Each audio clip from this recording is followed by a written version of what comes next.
الحمد لله نحمده ونستعينه ونستغفره ونؤمن به ونتوكل عليه ونعوذ بالله من شرور أنفسنا ومن سيئات أعمالنا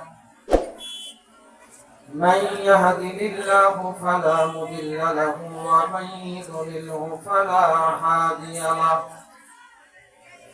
ونشهد أن لا إله إلا الله وحده لا شريك له ونشهد أن سيدنا وسندنا وحبيبنا وحبيب قلوبنا وحبيب طبيبنا وأولانا ومولانا محمدا عبده ورسوله أرسله بالحق بشيرا ونذيرا وداعيا إلى الله بإذنه وسراجا منيرا أما بعد فقد قال الله تبارك وتعالى في كلامه المجيد أعوذ بالله من الشيطان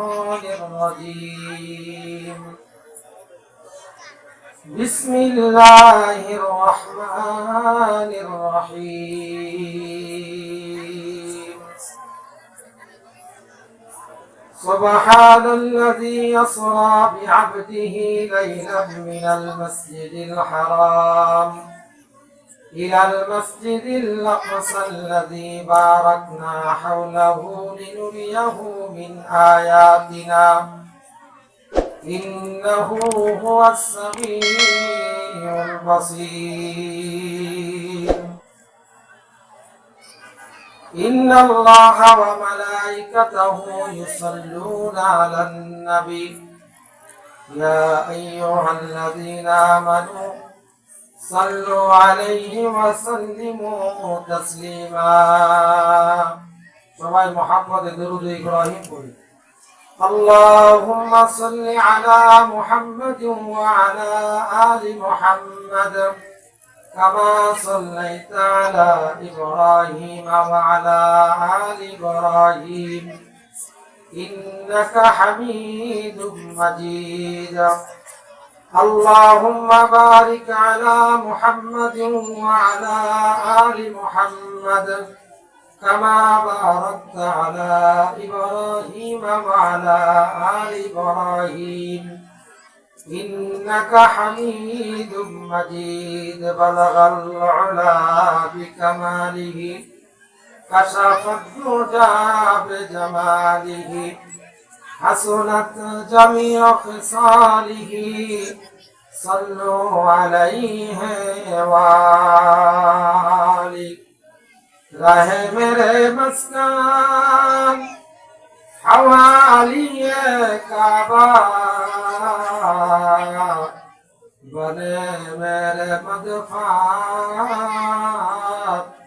دیار مدینہ بلغ العلا بکمالہ کشف الدجى بجمالہ حسنت جميع خصاله صلوا عليه وآله تکبیر میں کلمہ میں نمازوں میں عزا میں تکبیر میں کلمہ میں نمازوں میں عزا میں آئینہ میں الہی چملا نام محمد آئینہ میں الہی چملا نام محمد فرماتے ہیں آدم کو مجھے خلد کری میں لکھا ہوا تو باب ملا نام محمد لکھا ہوا تو باب ملا نام محمد أي ميم محبوب مطلق إشارة फिर क्यों न हो महबूब खुदा नाम मोहम्मद, फिर क्यों न हो महबूब खुदा नाम मोहम्मद।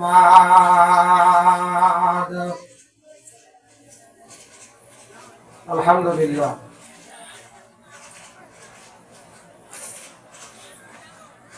রওজাতুল উলুম হাফেজে মাদ্রাসার উদ্যোগে বার্ষিক ওয়াজ ও দোয়ার মাহফিলে সম্মানিত সভাপতি, প্রধান অতিথি, বিশেষ অতিথিবৃন্দ, আমন্ত্রিত হযরত উলামায়ে কেরাম, দূর দূরান্ত থেকে আগত দিনদার মুসলমান মুত্তাকি ভাইরা, আল্লাহ পাক রব্বুল আলামিনের অশেষ কৃপায় আল্লাহ তাআলা অতিমায় দয়া করে, মায়া করে, মহব্বত করে, ভালোবেসে আল্লাহ তাআলা আপনাকে আমাকে এই জান্নাতের পরিবেশে কিছু সময়ের জন্য আল্লাহ তাআলা এখানে নিয়ে আসছেন। এই জন্য আমরা খুশি না বেজার? খুশি হলে কি বলতে হয়? আলহামদুলিল্লাহ। এই জন্য মহান রব্বুল আলামিনের সেই শাহী দরবারে কালেমাতুশ শুকুর আদায় করি, ভক্তি ভরে শ্রদ্ধার সঙ্গে আনন্দ চিত্রে জবান খুলে একসঙ্গে উচ্চ আওয়াজে বলি আলহামদুলিল্লাহ।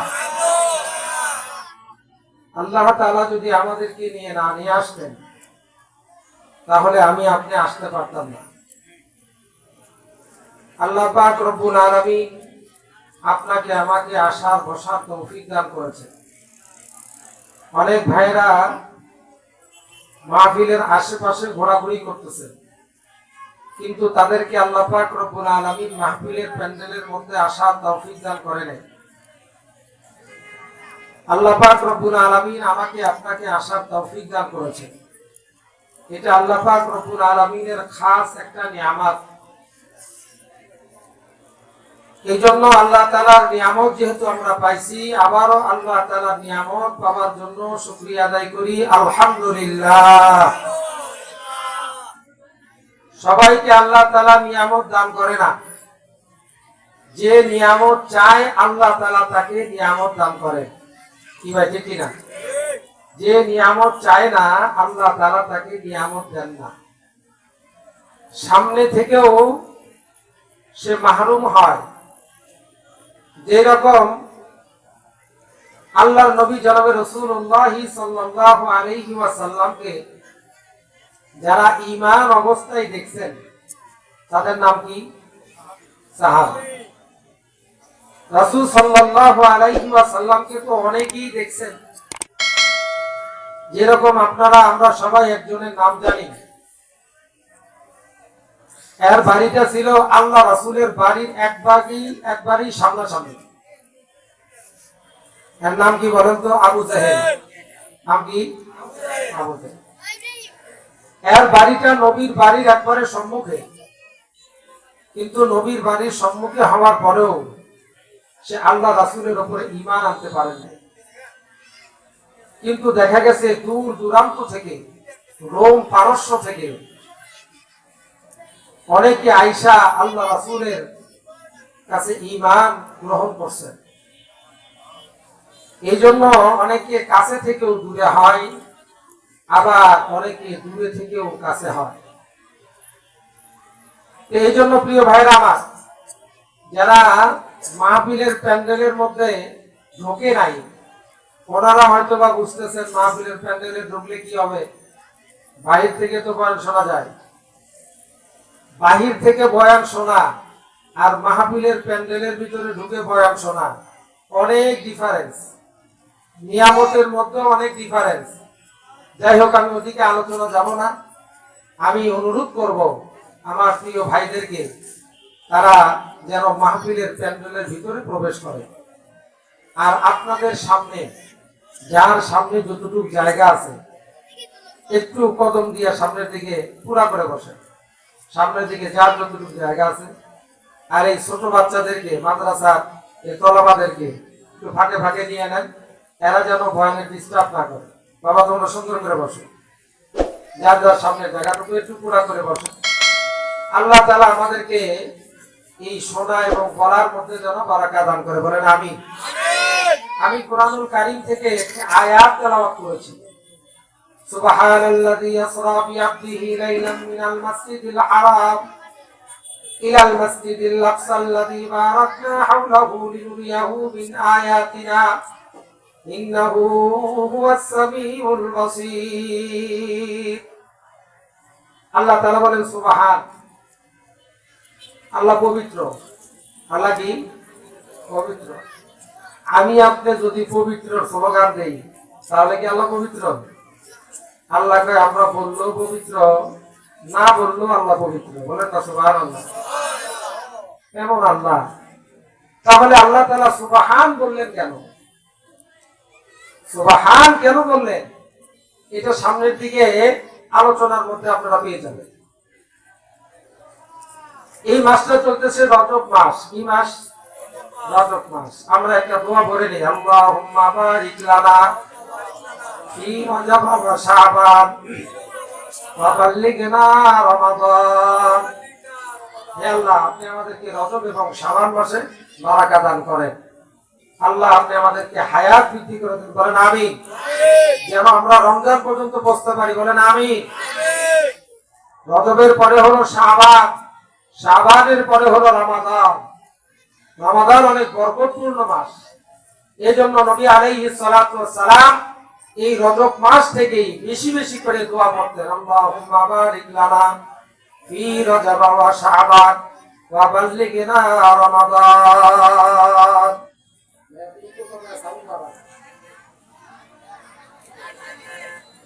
এই দোয়াটা আমরাও বেশি বেশি করব ইনশাআল্লাহ।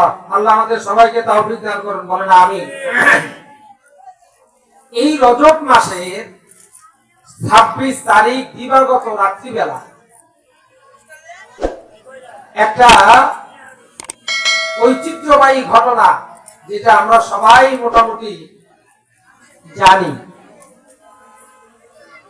26 তারিখ রাত্রিবেলা হযরত জিবরাইল আলাইহিস সালাতু ওয়াস সালাম আল্লাহ রাসূলের কাছে তাশরীফ আনছেন।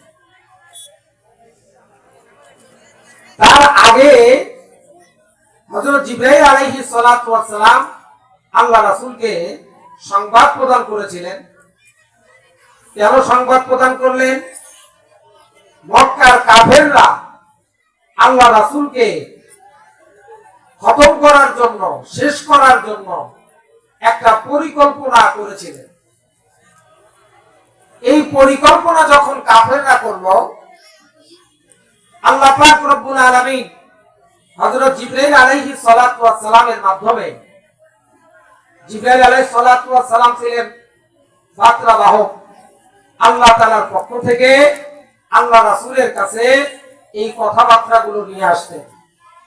যেটা আল্লাহ বলতেন, আল্লাহ তাআলার পক্ষ থেকে আল্লাহ রাসূলের কাছে পৌঁছায় দিতেন। জিবরাইল আলাইহিস সালাতু ওয়াস সালাম নিয়ে আসতেন। আল্লাহ রাসূলকে বললেন, ইয়া রাসূলুল্লাহ, আপনি আগামীকাল রাত্রিবেলা আপনার ঘরে অবস্থান করবেন না, অন্যত্রে যে কোনো জায়গায় আপনি অবস্থান করবেন। এই বিষয়ে কয়েক ধরনের কথা আসছে। কেউ বলেন নবী আলাইহিস সালাতু ওয়াস সালাম হাতেমে কাবার মধ্যে ঘুমানো ছিলেন। কেউ বলেন উম্মে হানির ঘরের মধ্যে ঘুমন্ত অবস্থায় ছিলেন। আচ্ছা, যাই হোক, আমরা মতভেদের আলোচনায় না যাই। নবী আলাইহিস সালাতু ওয়াস সালাম তার চাচাতো বোন উম্মে হানি, রাসূলের চাচাতো বোন, নাম কি? মনোযোগ আছে তো আপনাদের? ঘটনাটা খুব সুন্দর ভাবে আপনাদের মনোযোগ অনুযায়ী আলোচনা কিন্তু আসবে। রাসূলের চাচাতো বোন উম্মে হানির ঘরে আল্লাহ রাসূল তাশরীফ আনলেন। তাশরীফ আনার পরে নবী আলাইহিস সালাতু ওয়াস সালাম জাগ্রত নাই, নবী ঘুমায় পড়ছেন, একবারে ঘুমায় গেছে। রাতের যখন অর্ধেক হয়ে গেল, 12টা বেজে গেল, জিবরাইল আমিন আসছেন। আয়েশা আল্লাহ রাসূলকে সালাম করলেন, আসসালাতু ওয়াসসালামু আলাইকা ইয়া রাসূলুল্লাহ। ইয়া হাবিবাল্লাহ। আল্লাহ রাসূল জিবরাইলকে বললেন, ভাই জিবরাইল এত রাত্রিতে? কিন্তু আল্লাহ রাসূল জানেন জিবরাইল তো তার একাকী, নিজের ইচ্ছায় কোনো সময় আসেন না। আল্লাহর পক্ষ থেকে যখন তাকে পাঠানো হয় তখনই জিবরাইল আসে, এছাড়া আসে না। কারণবিহীন না, কারণ আছে। জিবরাইল আলাইহিস সালাতু ওয়াস সালাম আল্লাহ রাসূলকে বলেন, ইয়া রাসূলুল্লাহ, আপনাকে কি একটু কষ্ট করে উঠতে হবে? আল্লাহ রাসূল বিছানা থেকে উঠলেন, বললেন যে আপনাকে একটু ঘর থেকে বের হতে হবে। রাসূল আকরাম সাল্লাল্লাহু আলাইহি ওয়াসাল্লাম ঘর থেকে বের হলেন। জিবরাইল আমিন বলেন, ইয়া রাসূলুল্লাহ, আমার সঙ্গে একটু আপনাকে যেতে হবে। জিবরাইলকে অনুসরণ করে নবী আলাইহিস সালাতু ওয়াস সালাম জিবরাইলের সঙ্গে যাচ্ছেন। জিবরাইল আলাইহিস সালাতু ওয়াস সালাম আল্লাহ রাসূলকে নিয়ে গেলেন হাতেমে কাবায়। হাতেমে কাবা চেনেন? কাবার একটা অংশ। যারা মক্কা মদিনায় গেছেন দেখছেন যে হেরেমের সঙ্গে ছোট্ট একটা বাউন্ডারি দেওয়া আলাদা একটা জায়গা আছে। এই জায়গাটা হলো হাতেমে কাবা, কাবার অংশ। এটা অনেকবার নির্মাণ হয়েছে, তো এই অংশটা রয়ে গেছে। এটার বিস্তারিত অনেক বড় আলোচনা আছে। ওই আলোচনার দিকে গেলে এই মেরাজের পরিপূর্ণ আলোচনা এই অল্প সময়ে করা সম্ভব না। আল্লাহ পাক রব্বুল আলামিন এই ঘরটাকে বানাইছেন পৃথিবীর দুনিয়ার সর্বপ্রথম সর্ববৃহৎ ঘর। সুবহানাল্লাহ। সে ঘরের নাম কি? বাইতুল্লাহ। নাম কি? বাইতুল্লাহ। এই বাইতুল্লাহকে আল্লাহ তাআলা সর্বপ্রথম বানাইছেন। যখন আপনাকে আমাকে কোনো কিছুকে আল্লাহ তাআলা বানান নাই, তখন কারে বানাইছে? বাইতুল্লাহকে। এই বাইতুল্লাহর সঙ্গে আপনার আমার সঙ্গে একটা হৃদয়ের একটা কানেকশন লাগানো আছে। আমি আমার ভাষায় বলি, এক মুষ্টি মাটিকে দ্বিখণ্ডিত করে আল্লাহ পাক রব্বুল আলামিন অর্ধেক দিয়া বাইতুল্লাহ নির্মাণ করলেন, আর অর্ধেক দিয়া আপনাকে আমাকে তৈরি করছেন। সুবহানাল্লাহ। এখন যে ব্যক্তিরা বাইতুল্লাহর সঙ্গে তার সম্পর্ক নাই, 20 বছর, 30 বছর, 40 বছর, 50 বছর বয়স হয়ে গেছে, এটার মিসাল কিরকম? এক বাবা তার সন্তানকে হারায় ফেলছে, 20 বছর পরে ফেরত পাইল। সন্তানও তার বাবাকে পাইল, বাবাও তার সন্তানকে ফেরত পাইল। যখন ফেরত পেয়ে গেছে, তখন কি আর সন্তানকে কোনোদিন ওয়াজ করে বলতে হবে তোমার বাবার সঙ্গে দেখা করতে যাও? বাবাকে কি বলতে হবে তোমার সন্তানের সঙ্গে দেখা করতে যাও? অটোমেটিক দেখা করতে যাবে না? সেম কোন ব্যক্তি যদি বাইতুল্লাহতে কোনোভাবে হজ এবং উমরার জন্য একবার যায়, দেখবেন দ্বিতীয়বার যাওয়ার জন্য সে পাগল করা হয়ে গেছে। সুবহানাল্লাহ। এর কারণ কি? 20 বছর দূরত্ব ছিল, 30 বছর দূরত্ব ছিল, সম্পর্ক ছিল না। এখন যখন পরিচয় হয়ে গেছে, হৃদয়ের রক্তের একটা কানেকশন, তখন আর বলতে হয় না পাগল পাড়া বাইতুল্লাহ যাওয়ার জন্য। সুবহানাল্লাহ। এই খানায় কাবা বানাইছেন আল্লাহ তাআলা। এই খানায় কাবা বানাইছেন ইবাদত করার জন্য। এই খানায় কাবার বরাবর সুজ বরাবর উপরে সপ্তম আসমানের মধ্যে আরেকটা ইবাদতগাহ আছে। ওই ইবাদতগাহর নাম হলো বাইতুল মামুর। নাম কি? বাইতুল মামুর। এই বাইতুল মামুর, এই বাইতুল মামুরে ইবাদত করে ফেরেশতারা। সুবহানাল্লাহ। আরো আস্তে কাম সুবহানাল্লাহ। এই বরাবর এই জায়গায় ইবাদত করে আল্লাহর বান্দা, আল্লাহর বান্দা বান্দীরা ইবাদত করে। সেম বাইতুল মামুরে এমন একটা কাবা আছে, যেই কাবাতে চতুর্দিকে ফেরেশতারা ইবাদত করে। আল্লাহু আকবার। জিজ্ঞাসা করবেন না কতজন? আল্লাহ রাসূল যখন মেরাজের বয়ান করছেন, আল্লাহ নবী বলেন 70,000 ফেরেশতা একসঙ্গে ইবাদত করে। বলেন সুবহানাল্লাহ। 70,000 ফেরেশতা। আরো মজার কথা হলো যে 70,000 ফেরেশতা যে একবার সিজদা করবে, কিয়ামত পর্যন্ত আর এই জায়গায় সিরিয়াল পাবে না। সুবহানাল্লাহ। তাহলে ফেরেশতা কতগুলো এবার হিসাব করে বের করে নিয়ে, আমরা হিসাব জানি না। আমার উস্তাদ পাশে বসা আছে। হিসাব জানি না, ফেরেশতা কত আল্লাহ তাআলা বানাইছে, এটা আল্লাহ একমাত্র ভালো জানে। প্রিয় ভাইরা আমার, এই বাইতুল্লাহ আল্লাহ তাআলা তৈরি করলেন, অনেকবার এটা নির্মাণ হয়েছে।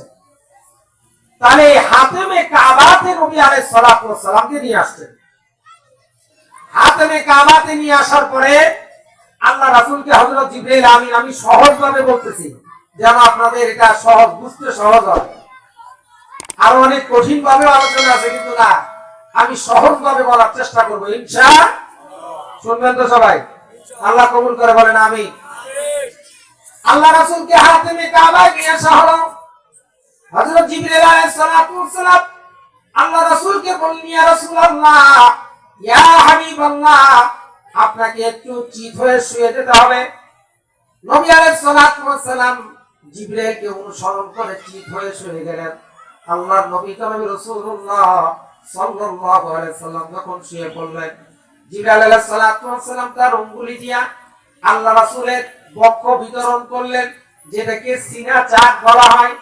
সহজ ভাষায় আপনারা বুঝবেন, open heart surgery. Open heart করে না, ওপেন হার্ট সার্জারি। জিবরাইল আলাইহিস সালাতু ওয়াস সালাম আল্লাহ রাসূলের এই জায়গা থেকে সোজা বরাবর নাভি বরাবর একটা টান দিলেন, দুইটা খণ্ড হয়ে গেল। জিবরাইল আলাইহিস সালাতু ওয়াস সালাম আল্লাহ রাসূলের বাম পাজরের এই পাশে স্তনের 4 আঙ্গুল নিচে, কয় আঙ্গুল নিচে?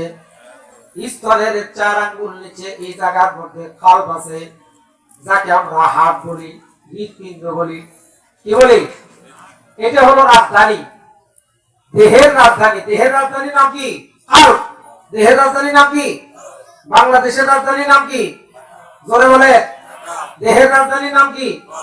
ঢাকা শহর যদি ঠিক থাকে সব ঠিক, আর যদি ঢাকা শহরের মধ্যে গন্ডগোল শুরু হয়, সারা বাংলাদেশের 64 জেলায় ঠান্ডা থাকলে কাজ হবে না, ঠিক কিনা? জুলাই আন্দোলন দেখছেন কিনা? এই কথা কাম কিনা? আমরা তো ঢাকায়, ঢাকা গন্ডগোল মানে সব গন্ডগোল। এই জন্য আলু গোল, পয়সা গোল, গোল আলু গোল, এর চেয়ে বড় গোল মনের গন্ডগোল, মানে নফসের এখানে গন্ডগোল।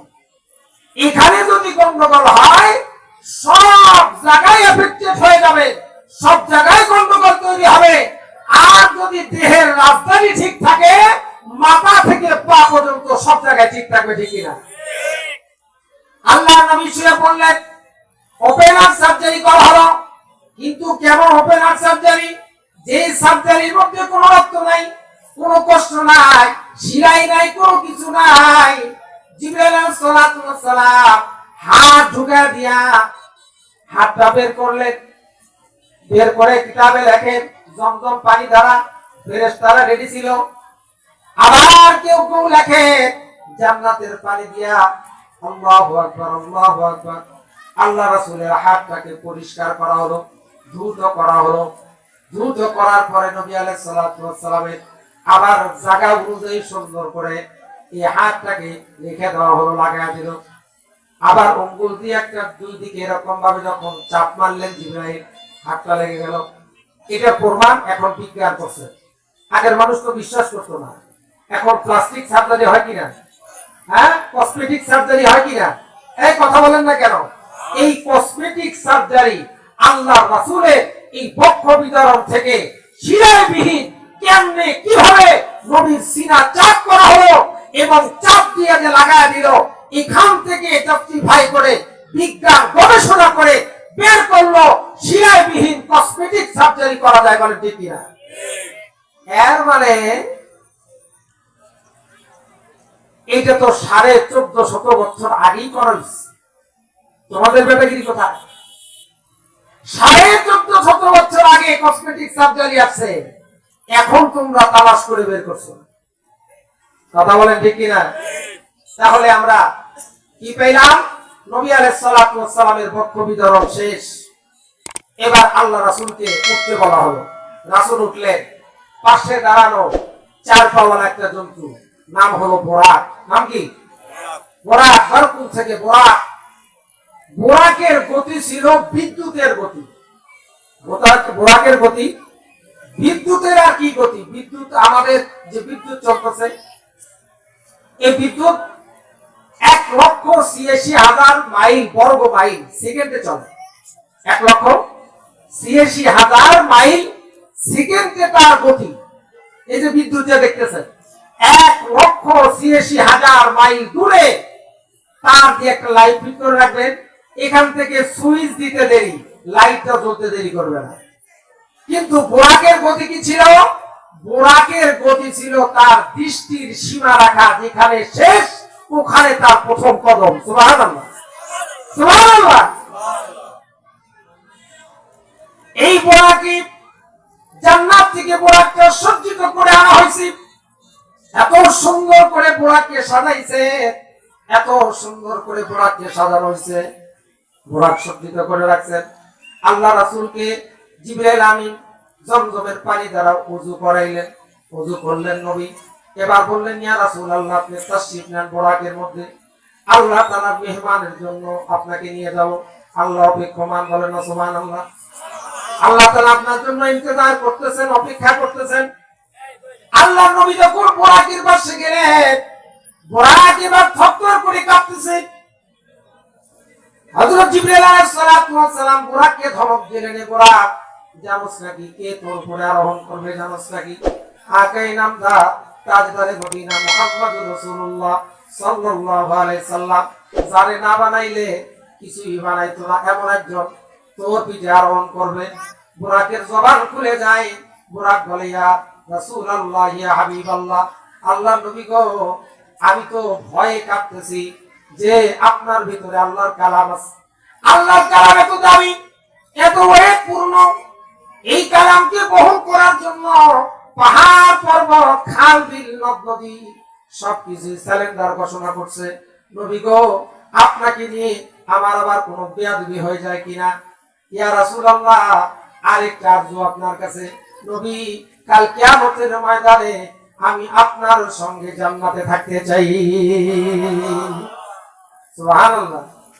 আরে বোরাক তো নবীর সঙ্গে জান্নাতে থাকতে চায়, এর থেকেও মারাত্মক ধরনের কথা। আল্লাহ নবী যখন মসজিদে নববীর মধ্যে, যখন মেম্বার ছিল না, একটা খেজুর বৃক্ষের সঙ্গে হেলান দিয়ে নবী আলাইহিস সালাতু ওয়াস সালাম খুতবা প্রদান করতেন। একটা খেজুর গাছের সঙ্গে হেলান দিয়া এক মহিলা আয়েশা আল্লাহ রাসূলকে বলে, ইয়া রাসূলুল্লাহ, আমার সুন্দর একটা কাঠ মিস্ত্রি আছে, আপনি যদি অনুমতি প্রদান করেন, আমি সুন্দর করে আপনাকে একটা মিম্বার বানায় দিব। আল্লাহ রাসূল অনুমতি প্রদান করলেন, ঠিক আছে। এই মহিলা সুন্দর করে একটা মিম্বার বানাইয়া মসজিদে নববীর মধ্যে হাদিয়া প্রদান করছেন। এই মিম্বার যখন আসছে, আকাই নামদার তাজদারে মদিনা মুহাম্মদুর রাসূলুল্লাহ সাল্লাল্লাহু আলাইহি সাল্লাম এই মিম্বারের মধ্যে যখন উঠতেছেন, পা মোবারক যখন রাখছেন, কিতাবের মধ্যে লেখে, সিরাতের মধ্যে লেখে, এই খেজুর গাছ, শুকনা খেজুর গাছটা হাউমাউ করে বাচ্চার মতন, মানুষের মতন করে কান্না শুরু করছে। হাউমাউ করে কাঁদতেছেন খেজুর বৃক্ষ, এমন ভাবে কাঁদতেছেন যেরকম ছোট্ট বাচ্চা কান্দে একটা লজেন্সের জন্য, একটা সাধারণ জিনিসের জন্য। বাচ্চা যখন কান্দে, বাবা তখন কি করে, মা তখন কি করে, বাচ্চাটাকে বুকে জড়ায় নেয়। কিতাবের মধ্যে লেখে, আল্লাহ নবী হাত বের করে দিয়েছেন। অনেক কিতাবের মধ্যে লেখছে, নবী মিম্বার থেকে যাইয়া খেজুর গাছটাকে বুকের মধ্যে আবৃত করে নিছেন, জড়ায় দিচ্ছেন, খেজুর গাছকে বুকের মধ্যে জড়ায় নিছেন। আর ফুফা ফুফা নবী কাঁদতেছে, খেজুর গাছ কাঁদতেছে, ঠিক আসতেছে। বেশি কান্নার পরে ঠিক আসে না, ঠিক পরে পরে কাঁদতেছে। আল্লাহ রাসূল বলে, খেজুর গাছ, তোর জন্য আমি মালিকের দরবারে দোয়া করব, কিয়ামত পর্যন্ত তোর হায়াত বৃদ্ধি করে দিবে। খেজুর গাছ কে বলে, খেজুর রে, তোর জন্য আমি দোয়া করবো, সবসময় তোর কাছে খেজুর ধরবে, তোর গাছের মধ্যে খেজুর আসবে, হাজিরা যত আসবে তোর কাছ থেকে খেজুর পেরে পেরে খাবে, অনেক সওয়াব হবে তোর। খেজুর গাছ বলে, না না, ইয়া রাসূলুল্লাহ, আমি কিয়ামত পর্যন্ত হায়াত চাই না, আমার গাছের মধ্যে খেজুর ধরুক তাও আমি চাই না। কি চাস তুই? আমি একটা জিনিস চাই। বলে, কি চাস বল? বলে, রাসূলুল্লাহ, আপনার সঙ্গে কাল কিয়ামতের ময়দানে জান্নাতে থাকতে চাই।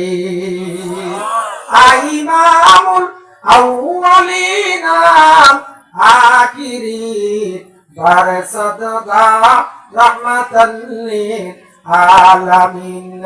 ইমামুল আউয়ালিনা আখিরিন বারসাদগা রাহমাতাল লিল আলামিন। সাইয়্যিদুল কাওনাইন খাতুমুল মুরসালিন আখিরামুদ বদ ফকরুল আউয়ালিন। সুদুদাস রাহমাতাল লিল আলামিন। মসজিদে ও শুধু আমারো ইয়া জামিন। একটা খেজুর গাছ আল্লাহ রাসূলের সঙ্গে জান্নাতে থাকতে চাই। আল্লাহ রাসূল বলে আচ্ছা তোমার আশা পুরা করা হবে। ভাইরা আমার, এই জন্তু তো কথা বলতেছে, সে তো জীবিত। বোরাক তো কথা বলে, খেজুর বৃক্ষ শুকনা কাঠ কথা বলে। নবীর মর্যাদা দেখেন, নবীকে কত ভালোবাসতেন। আল্লাহু আকবার। আমি আপনি কতটুকু ভালোবাসি নবীরে একটু চিন্তা করে দেখেন। আল্লাহু আকবার, কি পরিমাণ ভালোবাসা আল্লাহ রাসূলের ছিলেন। আল্লাহ পাক রব্বুল আলামিন কোরআনুল কারীমের মধ্যে বলে কুল ইন কুনতুম তুহিব্বুনাল্লাহ ফাত্তাবিউনি ইউহিব্বুকুমুল্লাহ হুয়া ইয়াগফির লাকুম যুনুবাকুম আল্লাহু গফুরুর রহিম।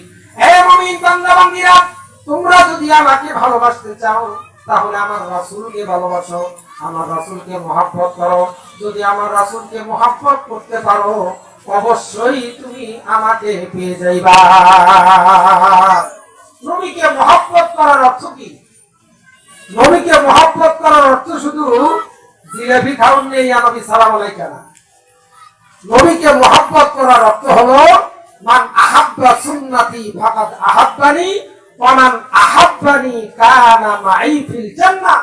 আল্লাহ রাসূল বলে গেছেন যে আমাকে মহব্বত করার অর্থ হলো আমার সুন্নতকে মহব্বত করা, আমার আদর্শকে মহব্বত করা। যে আমার আদর্শকে মহব্বত করে সে আমাকে মহব্বত করে, যে সুন্নতকে মহব্বত করে সে আমাকে মহব্বত করে, আর যে আমাকে মহব্বত করলো আমার সঙ্গে জান্নাতে থাকবে। সুবহানাল্লাহ। নবীর সঙ্গে জান্নাতে থাকতে চাইতো। এই যে আমার ভাইয়েরা চেনা পরিচয় খায়ের ভাই তারা গেছেন কে স্টেজে আসেন। ইমাম সাহেব হুজুর আপনি দাঁড়ানো কেন স্টেজে আসেন। আপনারা যদি দাঁড়ায় থাকেন তাহলে ভাইয়েরা কি করবো? ভিতরে ঢোকেন, ভিতরে ঢোকেন ভাই, সবাই ভিতরে ঢোকেন। ইমাম সাহেব স্টেজে এসে পড়েন, স্টেজে আসেন। হ্যাঁ ভাই স্টেজে এসে পড়েন ভাই, আপনারা এসে পড়েন। দিনের কথা সুন্দরভাবে বসে বসে আরাম করে শুনতে হয়, তারা থেকে কষ্ট করবেন কেন? হ্যাঁ ঠিক না ভাই? প্রিয় ভাইরা আমার, নবী আলাইহিস সালাতু ওয়াস সালামের মহব্বত ঈমান। যাই হোক, আল্লাহর নবীকে বোরাকে চড়ানো হলো। এবার বোরাককে ওয়াদা দেওয়া হলো। বোরাক এবার ঊর্ধ্ব জগতের দিকে রওনা করছে। কোথায় রওনা করছে? ঊর্ধ্ব জগতে যাচ্ছে। যাইতে যাইতে যাইতে যাইতে প্রথম আসমান, দ্বিতীয় আসমান, তৃতীয় আসমান, চতুর্থ আসমান, পঞ্চম আসমান, ষষ্ঠ আসমান, সপ্তম আসমান। আল্লাহর নবীকে তার আগে তো থুয়ে গেলাম। বোরাকে চড়ে রওনা দেওয়ার পরে আসমানে রওনা দেওয়ার আগেই আল্লাহ রাসূলকে হাতেমে কাবা থেকে, বাইতুল্লাহ থেকে নিচের কোথায়? মসজিদে আকসা, যেটা জেরুজালেমে, যে মসজিদের জন্য হাজার হাজার মুসলমান মতান্তরে জীবন দিয়ে দিচ্ছে, শিশু বাচ্চারা পর্যন্ত জীবন বিসর্জন দিয়ে দিচ্ছে। কি ভাই, এরা প্রকৃত মুসলমান। এই মসজিদে আকসায় আল্লাহ রাসূলকে নেওয়া হয়েছে। মসজিদে আকসায় কেন নিলেন? আমরা জানি আমাদের নবীর নাম ইমামুল মুরসালিন, ইমামুল আম্বিয়া, ইমামুল মুরসালিন, সমস্ত ইমামদের ইমাম, ইমামুল আম্বিয়া, আম্বিয়াদের ইমাম। মসজিদে আকসায় নবী আলাইহিস সালাতু ওয়াস সালামকে নিয়ে বোরাক থেকে নামানো হলো। জিবরাইল সর্বপ্রথম বোরাককে এক জায়গায় বেঁধে আযান দিলেন আসমানের দিকে তাকায়া। এখানে আযানটা কেন দিল? আযান দেওয়ার সঙ্গে সঙ্গে আসমানের সমস্ত ফেরেশতা জমিনে অবতীর্ণ হয়ে গেল। সুবহানাল্লাহ। সমস্ত ফেরেশতা জমিনে অবতীর্ণ হয়ে গেছে। কাতার রেডি করো, সব কাতার ফিলাপ। আল্লাহ রাসূলকে জিবরাইল আমিন নিয়ে গেলেন। একটা জায়গা খালি, একটা জায়গা খালি। ইমামতির জায়গা, কোন জায়গা? ইমামতির জায়গা খালি। জিবরাইল আমিন বলে, ইয়া রাসূলুল্লাহ, ইয়া হাবিবাল্লাহ, এই জায়গায় উপযুক্ত একমাত্র আপনি, আল্লাহ বলেছেন। সুবহানাল্লাহ। আল্লাহ রাসূলকে ইমামতিতে দেওয়া হলো। আল্লাহ নবী 2 রাকাত নামাজ পড়াইলেন। 2 রাকাত নামাজের পরে আলোচনা হলো, কথাবার্তা হলো। এরপরে আল্লাহ রাসূল রওনা করলেন ঊর্ধ্ব জগতে। ঊর্ধ্ব জগতে চলছেন। প্রথম আসমান, সেই জায়গার মধ্যে আল্লাহ পাক রব্বুল আলামিন হযরত আদম আলাইহিস সালাতু ওয়াস সালামকে সুন্দর করে সুসজ্জিত করে আল্লাহ রাসূলের সম্মানার্থে প্রথম আসমানের মধ্যে রাখছেন। সুবহানাল্লাহ। দ্বিতীয় আসমানে এমন রাখছেন, তৃতীয় আসমানে রাখছেন। আল্লাহু আকবার। তৃতীয় আসমানে ইউসুফ আলাইহিস সালাতু ওয়াস সালাম। তৃতীয় আসমানে কে? ইউসুফ আলাইহিস সালাতু ওয়াস সালাম। তৃতীয় আসমানে। এই আসমানগুলোর মধ্যে কিন্তু অনেকগুলো ঘটনা আছে। গেছেন, ফেরেশতা জিজ্ঞাসা করছে কে? জিবরাইল বলছে আমি জিবরাইল। আল্লাহ রাসূল সঙ্গে কি? আল্লাহ রাসূল দরজা খুলে দিয়েছেন। এরপরে গেছে প্রথম আসমান থেকে আরেক আসমান, 500 বছরের রাস্তা। আল্লাহ রাসূল বলেন, যখন আমি প্রথম আসমানে গেলাম মনে করলাম যে ছোট হবে, এখন দেখি প্রথম আসমান বিশাল, যার কোনো কুল কিনারা আমি দেখতে পাইলাম না। সুবহানাল্লাহ। প্রথম আসমান থেকে দ্বিতীয় আসমান 500 বছর, এরকম বলে 500 বছর, 500 বছর। তৃতীয় আসমানে যখন গেছেন, এই ঘটনাটা বলি, মজার যেহেতু। আল্লাহ রাসূল তৃতীয় আসমানে নামার পরে দেখলেন সুন্দর, এত সুন্দর, এত সুন্দর। রাসূল দেখে আশ্চর্য হয়ে গেছে। জিবরাইল আমিনকে বলে, জিবরাইল, এত সুন্দর কি মানুষ হয়? কে এটা? জিবরাইল আমিন বলেন, ইয়া রাসূলুল্লাহ, ইয়া হাবিবাল্লাহ, এটা আপনার আগে নবী ইউসুফ আলাইহিস সালাতু ওয়াস সালাম। ও এত সুন্দর। আল্লাহ তাআলার সৌন্দর্যের এক অংশ দিয়ে ইউসুফকে বানাইছে আল্লাহ। সুবহানাল্লাহ কর না? এত সুন্দর। এখন আপনাদের মধ্যে তো প্রশ্ন থাকলো, কে রে, আমাদের নবী না সবচেয়ে বেশি সুন্দর? তাহলে ইউসুফ আলাইহিস সালাতু ওয়াস সালামকে যদি আল্লাহ অর্ধেক সুন্দর যদি বানায়, তাহলে আপনি আমার নবী সুন্দর কেমন? এটা অঙ্কতে একটু ভালো করে বুঝে নিতে হবে। আল্লাহ নবী যখন বয়ান করলেন, আয়েশা সিদ্দিকা রাদিয়াল্লাহু আনহা আল্লাহ রাসূলকে প্রশ্ন করলেন, ইয়া রাসূলুল্লাহ, ইউসুফ নবী যদি এত সুন্দর হয়, আপনি না বলছেন আপনি বেশি সুন্দর, তাহলে এটা কেমনে হলো? আল্লাহ রাসূল বলেন, ও আয়েশা, হিসাব করতে পারো নাই। হিসাব হলো আল্লাহ পাক রব্বুল আলামিন সর্বপ্রথম আমাকে তৈরি করছে, আর আমার নূর থেকে আল্লাহ পাক রব্বুল আলামিন 2টা খণ্ড করে, একটা খণ্ড দিয়া ইউসুফ নবীকে বানাইছে, আরেকটা খণ্ড দিয়ে আল্লাহ দুনিয়ার সবকিছু বানাইছে। আল্লাহু আকবার, আল্লাহু আকবার। আল্লাহর নবী বলেন, আমার নূর থেকে আল্লাহ পাক রব্বুল আলামিন এক অংশ দ্বারা ইউসুফ নবীকে বানাইছে, আরেক অংশ দ্বারা দুনিয়ার যত সুন্দর দেখে আল্লাহ তাআলা সব বানাইছে।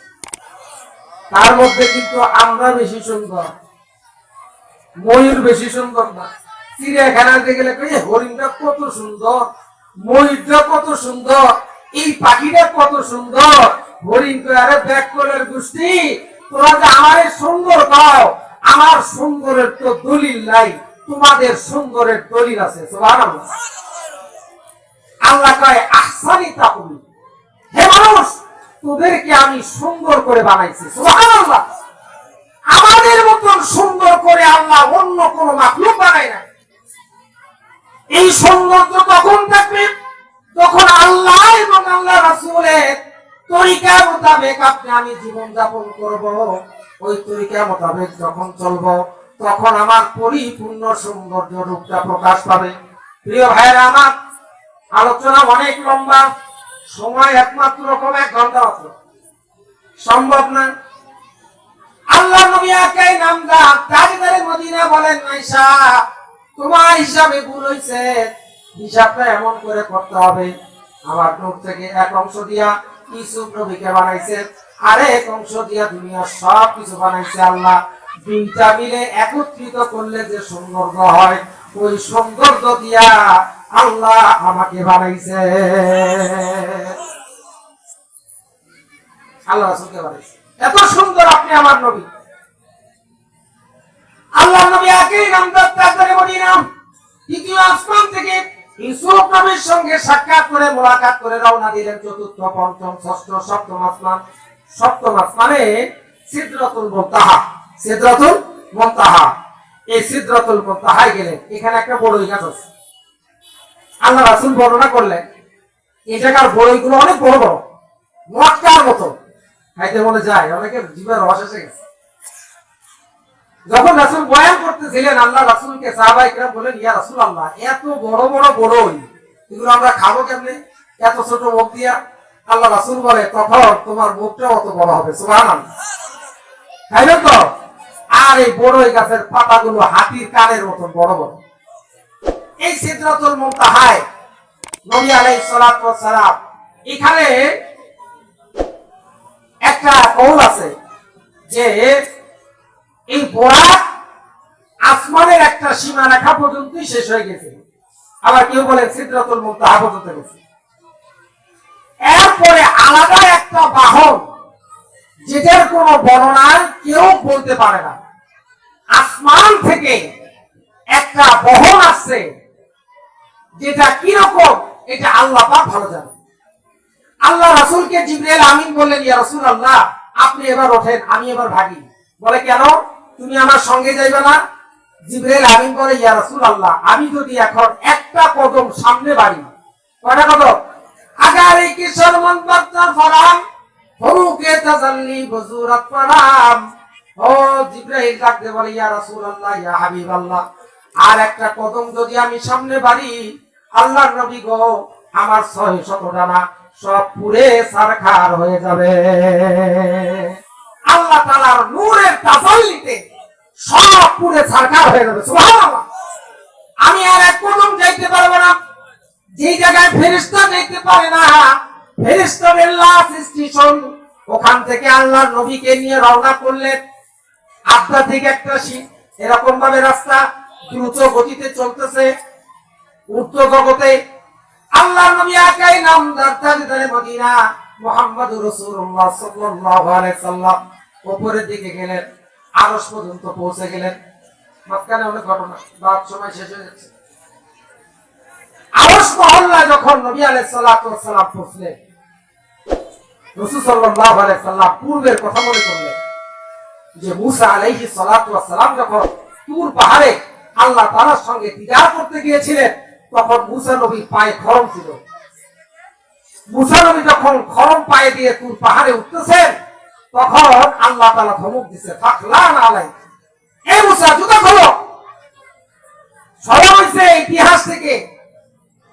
আল্লাহর নবী একাই নামদার তাজদারে মদিনা মুহাম্মদুর রাসূলুল্লাহ সাল্লাল্লাহু আলাইহি সাল্লাম, আপনি আমার নবী, আপনি আমার সরদার মুহাম্মদুর রাসূলুল্লাহ সাল্লাল্লাহু আলাইহি ওয়াসাল্লাম। এটা মনে করে নিচা হইছেন, খরম মুবারক খুলবেন। আরশ মহল্লা থেকে আওয়াজ আসলো, নবী গো, আপনার জুতা মুবারক খুলবেন না, আমার আরশ পবিত্র, আপনার জুতার ধুলিকানা দ্বারা আমার আরশটা আরো দামি হয়ে যাবে। সুবহানাল্লাহ। ইমামুল আউয়ালিনা আখিরিন বারে সাদগা রাহমাতাল লিল আলামিন।